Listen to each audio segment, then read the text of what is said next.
بیعت کیا ہے اور کس سے کریں؟ بیعت کرنا کیسا ہے اور کس بزرگ سے بیعت کرنی چاہیے، اس کے احکامات بیان فرما دیں۔ عمیر خان کراچی سے۔ دیکھیے، بیعت کا جو فلسفہ ہے وہ یہ ہے کہ آپ کسی ایسے بزرگ کے ہاتھ پر جس کے بارے میں آپ کو اطمینان ہو کہ یہ بڑے اللہ والے بزرگ ہیں، اور صرف یہی نہیں کہ نیک ہیں بلکہ ان کا علم بھی ہے ان کے پاس، اور میں جب ان کو اپنا رہنما بناؤں گا تو یہ مجھے صحیح گائیڈ کریں گے، میری جو روحانی بیماریاں ہیں، مجھ میں حسد ہے، مجھ میں بغض ہے، مجھ میں دنیا کی محبت ہے، مجھ سے زنا نہیں چھوٹ رہا، مجھ سے بد نظری نہیں چھوٹ رہی، مجھ سے شراب نہیں چھوٹ رہی، تو ان بزرگ سے جب میں ایک تعلق قائم کروں گا تو یہ اللہ والے بزرگ ہیں، ان کا تجربہ زیادہ ہے، ان کو اصلاح کرنی آتی ہے۔ جیسے کاؤنسلنگ کرتے ہیں نا لوگ، ایک دوسرے کی لوگ بنا رہے ہوتے ہیں اپنا ٹیچر مینٹور بنا رہے ہوتے ہیں، گورے بھی کرتے ہیں یہ کام، تو مسلمان ہمیشہ سے کسی نہ کسی اللہ والے بزرگ کو اپنا مینٹور بنا کے اس سے پھر اصلاح لیتے رہے ہیں۔ یہ صدیوں سے یہ طریقہ صحابہ کے دور سے چلا آ رہی ہے، صحابہ کے بھی شاگرد ہوا کرتے تھے، وہ ہر چیز اپنے استاد سے پوچھا کرتے تھے، تو باقاعدہ پھر یہ بیعت کا سلسلہ شروع ہو گیا۔ نبی صلی اللہ علیہ وسلم نے صحابہ کرام سے بیعت لی ہے، وہ بیعت اس بات پہ لی آپ صلی اللہ علیہ وسلم نے، صحابہ سے بھی صحابیہ سے بھی، کہ گناہوں سے بچیں گے، برائیوں سے بچیں گے، شرعی احکام کی پابندی کریں گے۔ تو اس سے پتہ چلتا ہے کہ بیعت صرف خلافت میں نہیں ہوتی بلکہ برائیوں سے بچنے کی بیعت بھی ہوتی ہے۔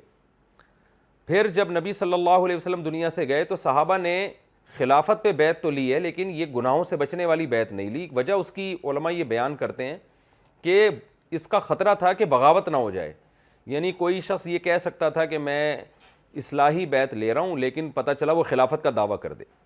تو جب یہ خطرہ ختم ہو گیا، صحابہ تابعین تبع تابعین کے بعد یہ خطرہ ختم ہو گیا کہ اب کوئی خلافت پہ بیعت نہیں لے گا، خلافت کے اہل جو لوگ ہیں وہی ہیں بادشاہ، اسلامی خلافتیں مضبوط ہو گئی تھیں، تو پھر بزرگان دین نے دوبارہ بیعت کا سلسلہ شروع کیا، جو بیعت نبی صلی اللہ علیہ وسلم جس کی بنیاد رکھ چکے تھے، جس کا قرآن میں بھی تذکرہ ہے کہ خواتین سے آپ نے بیعت لی کہ چوری نہیں کریں گی۔ تو یہ بیعت کا سلسلہ صدیوں سے مسلمانوں میں رائج ہے، اور اسی بیعت کے نتیجے میں بڑے بڑے اللہ والے پیدا ہوئے ہیں۔ آپ جو بھی بزرگ اٹھا کے دیکھیں گے ماضی میں تو انہوں نے کسی کو اپنا شیخ بنایا ہوگا، کسی کو مینٹور بنایا ہوگا، پراپر ان کے ہاتھ پہ وہ بیعت ہوئے ہوں گے، اور بیعت کا مقصد یہ تھا کہ ہم اپنے آپ کو آپ کے حوالے کر رہے ہیں، آپ ہمیں جیسے جیسے گائیڈ کریں گے ہم آپ کی ہدایات کے مطابق چلیں گے۔ تو اس کا بڑا فائدہ ہوتا ہے۔ میں بھی ایک بیعت ہوں ایک اللہ والے بزرگ سے، ان کے انتقال کے بعد دوبارہ میں بیعت ہوا۔ کیوں؟ میں یہ سمجھتا ہوں کہ میں اپنی اصلاح کسی اور سے کرواؤں گا۔ انسان اپنے بارے میں جو ہے وہ اپنی اصلاح خود کرنا اس کے لیے بڑا مشکل ہوتا ہے۔ انسان کی توجہ اپنی خوبیوں کی طرف جاتی ہے، خامیوں کی طرف نہیں جاتی۔ یہ آپ کے بڑے آپ کو بتائیں گے آپ میں کتنی خوبیاں کتنی خامیاں ہیں۔ تو میں اب بھی بیعت ہوں، اور میرے جو بڑے حضرات ہیں، جو بھی میرے شیخ ہیں، وہ مجھے کوئی بات سمجھاتے ہیں کہ آپ میں یہ غلطی ہے تو میں اس کی اصلاح کی کوشش کرتا ہوں۔ ماتحت لوگ تو آپ کی تعریفیں ہی کر رہے ہوتے ہیں۔ تو یہ طریقہ صدیوں سے رائج ہے۔ تو بیعت کا یہ تصور ہے، لیکن اس میں چند چیزیں ہیں۔ نمبر ایک، یہ کوئی فرض واجب نہیں ہے۔ کوئی بیعت اگر نہیں ہوتا تو اس کے بارے میں بدگمان ہونا کہ یہ صحیح مسلمان نہیں ہے، یہ غلط ہے۔ بعض دفعہ بعض ایسے لوگ ہیں جو بیعت ہو کے بھی صحیح نہیں ہوتے، اور جو بعض ایسے ہیں جو بیعت نہیں کیے ہوئے ہوتے لیکن وہ زیادہ اچھے ہوتے ہیں۔ یہ ذریعہ مقصود ہے، مقصود نہیں ہے۔ مقصود کیا ہے؟ اللہ کی محبت پیدا ہو جائے، آپ سے برائیاں ختم ہو جائیں، یہ مقصد ہے۔ اس مقصد کا ایک ذریعہ ہے بیعت۔ تو یہ کوئی فرض واجب نہیں ہے، بہتر ہے، سنت طریقہ ہے، یعنی نبی صلی اللہ علیہ وسلم سے ثابت ہے، اس لیے افضل ہے، اس کی برکتیں بہت ہوتی ہیں۔ تو پہلا اس میں یہ ہے کہ اس کو کوئی فرض واجب نہیں سمجھنا۔ دوسری بات یہ کہ بیعت اس سے ہونی ہے جو آپ کی اصلاح بھی کر سکے اور خود بھی نیک ہو۔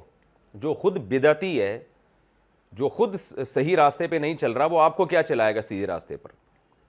تو یہ جو گدی نشین سلسلے چلے آ رہے ہیں، اور اس میں پیر صاحب کا کوئی معیار ہی نہیں ہے، وہ خود ہی سیدھے راستے پہ نہیں چل رہا، بس جی ایک بزرگ ہیں اور وہ غیب کی خبریں بتا رہے ہیں اور وہ تعویذ گنڈے دے رہے ہیں، ان چیزوں کا بیعت سے کوئی تعلق نہیں ہے۔ تو بیعت کا مطلب یہ ہوتا ہے کہ آپ ایسے شخص کو اپنا مینٹور بنائیں، اپنا رہنما بنائیں، جس کے برحق ہونے کا آپ کو خود بھی اطمینان ہو، اور اس کو آپ قرآن و حدیث پہ پرکھیں گے، قرآن و سنت کے معیار پہ پرکھیں گے کہ یہ خود بھی قرآن و سنت کے معیار پہ پورا یہ شخص اترتا بھی ہے کہ نہیں اترتا، اور اس کا تجربہ بھی ہے کہ نہیں ہے۔ صرف نیک ہونا کافی نہیں ہے، تجربے کار ہونا بھی ضروری ہے، کہ اس کو اصلاح کا تجربہ ہو، وہ حالات کو جانتا ہو، معاشرے کے خرابیاں جانتا ہو، ان خرابیوں کو کیسے ٹھیک کیا جائے گا یہ طریقے جانتا ہو، لالچی نہ ہو، سنت کا پابند ہو۔ تو ایسے ان کے پاس بیٹھ کے دنیا کی محبت ختم ہوتی ہو، ان کے پاس بیٹھ کے علماء کی محبت پیدا ہوتی ہو. ایسا نہ ہو کہ وہ اپنی ذات کے گرد لوگوں کو جمع کر رہا ہو اور ساری دنیا سے آپ کو باغی بنا رہا ہو. تو ایسے شخص کو مینٹور بنانا یہ تو گمراہی ہے. بعض لوگ ایسے ہیں کہ جب آپ ان کے پاس بیٹھو تو ایسا لگتا ہے یہی صحیح ہے، باقی سارے دنیا میں غلط ہیں. تو ایسا شخص کبھی بھی آپ کا روحانی رہنما نہیں ہو سکتا. تو دوسری شرط یہ ہے کہ وہ خود سیدھے راستے پر ہوں. اور تیسری شرط یہ ہے کہ اگر آپ کو اپنے شیخ کے بارے میں یقین ہو جائے کہ میرے شیخ اس مسئلے میں شریعت کے خلاف چل رہے ہیں، کوئی غلطی ہو گئی ان سے، تو پھر اس مسئلے میں آپ نے شیخ کو فالو نہیں کرنا ہے.